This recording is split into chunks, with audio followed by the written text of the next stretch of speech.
Assalamualaikum dan selamat sejahtera. Kali ini saya akan kongsikan cara-cara untuk cikgu-cikgu create class dan juga invite student dalam Google Classroom. Okey, yang pertama cikgu kena pastikan cikgu ada data ID murid-murid cikgu seperti ini. Okey. Lepas tu kita first kali kita masuk ke portal Delima lah.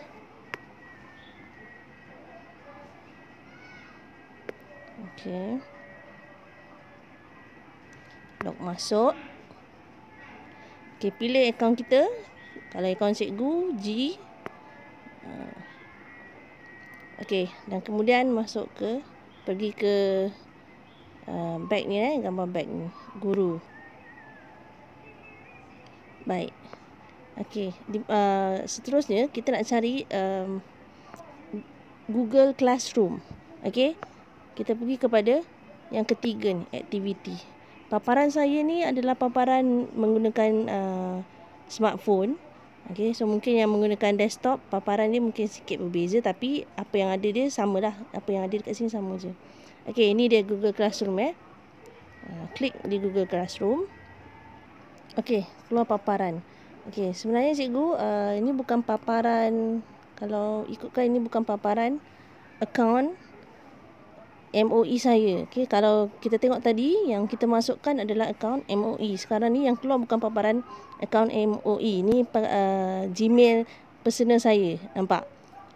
Kita masukkan tadi email MOE, tapi bila dia pergi ke Google Classroom, dia pergi kepada email personal. So, kalau jadi macam ni tak ada masalah. Cikgu check balik kat sini, kita tukar je balik. Okey, kita tukar balik akaun MOE kita, akaun Delima kita. Okey, ini baru keluar paparan akaun Delima kita. Okey. Okey. So, macam mana nak add yang pertama sekali, bagaimana kita nak create class. Okey, dekat sini ada tambah ni. Okey, kita klik dekat tambah ni, create class. Okey, letak nama kelas. Okey, masukkan nama kelas 1A contohnya. Okey. Section ni terpulang, boleh isikan ataupun tak pun tak apa. Okey, katalah saya nak letak 2021. Okey, subjek RBT. Okey, create. Okey, so sekarang kita dah ada kelas dalam Google Classroom. Selesai satu perkara. Okey, seterusnya bagaimana pula kita nak add ataupun invite student ke dalam kelas kita.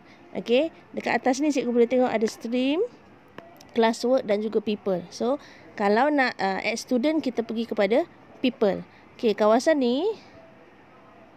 Okey, ni kalau kita nak add teachers dalam cikgu-cikgu lain dalam grup kita. Okey, grup kelas ni. Okey, kalau nak invite student, kita pergi kepada sini.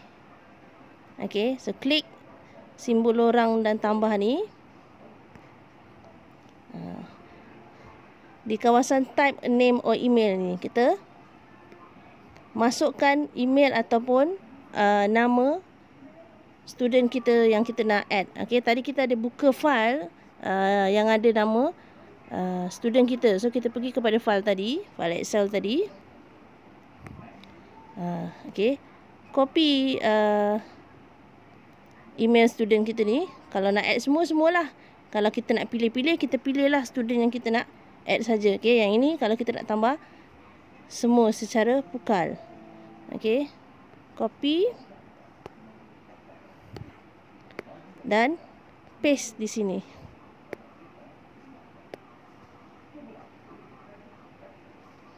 Okey, so bila keluar add recipient ni, kita klik. Sekarang dia dah add semua student yang kita dah copy tadi. Okey, student 1A tadi. Okey, so kita tekan invite. Okey, cikgu. Nampak? So, kita dah invite semua murid kelas 1A dalam kelas ni.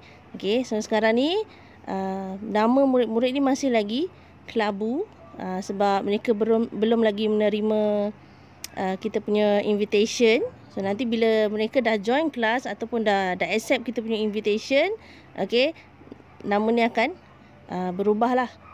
Okey, berubah warna. Contoh, kita ambil satu contoh, katalah ni. Okey, bila invitation kita dah diterima, okey, saya tunjukkan contoh jika invitation kita dah diterima. Okey, ini contoh saya ada buat satu group. Okey, bila kita dah invite, okey, dan mereka belum terima, dia akan jadi macam ni. So bila kita invitation kita dah diterima, dia akan jadi begini. So maksudnya kita boleh tahulah student kita tu dah join kelas kita ataupun belum, kita boleh semak. Sekian sahaja perkongsian daripada saya. Jangan lupa like, subscribe dan komen jika ada cadangan penambahbaikan. Assalamualaikum.